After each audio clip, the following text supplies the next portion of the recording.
7.2 Acid-Base Titration Introduction. So, titration is a procedure to determine the volume of two solutions, acid and base, which will exactly neutralize one another.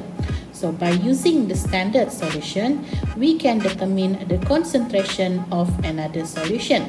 So, what is standard solution? Standard solution is a solution that the concentration is known accurately.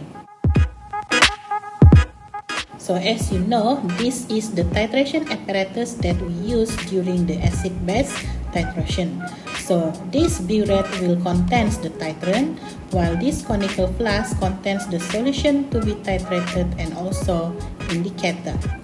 So titrant is the solution added from the burette, while analyte is the solution that are going to be titrated in the conical flask. So, biasanya di dalam acid-base titration, non-volume and concentration of aqueous acid or base is placed in the conical flask and a few drops of indicator are added to it. Lepas tu, acid atau base yang kita tahu concentration tapi tidak tahu volumenya, kita akan letak di dalam burette. So, as a conclusion, kalau solution tu kita tahu volume dan concentrationnya, itu adalah analyte dan kita akan letak dalam conical flask.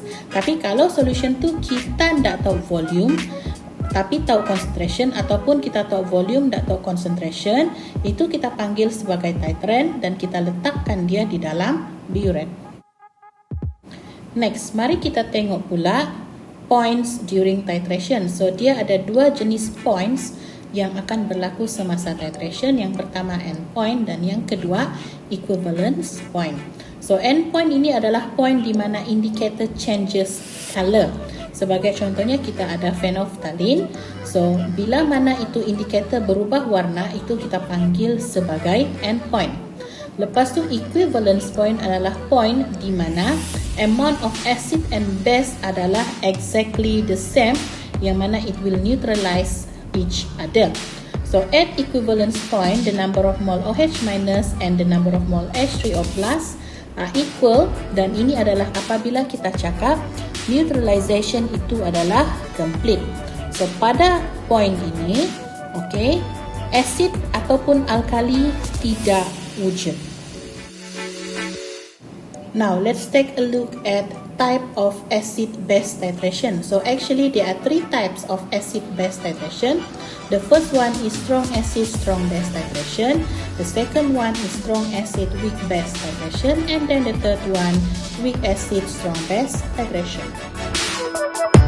So seperti yang kita tahu, acid-base titration ini dia adalah tindak balas peneutralan di antara acid dan juga base yang akan menghasilkan garam dan air.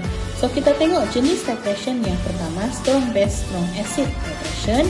Dia akan menghasilkan garam neutral dan equivalence point adalah pH sama dengan 7 dan end point-nya adalah pH sama dengan 3 hingga 11. Untuk titration strong acid weak base, salt yang terhasil adalah acidic salt. Equivalence point dia less than 7 and then the end point is between 3 and 7. And finally for weak base and strong base titration, salt yang terhasil adalah basic salt with equivalence point pH more than 7 and the end point is between 7 to 14.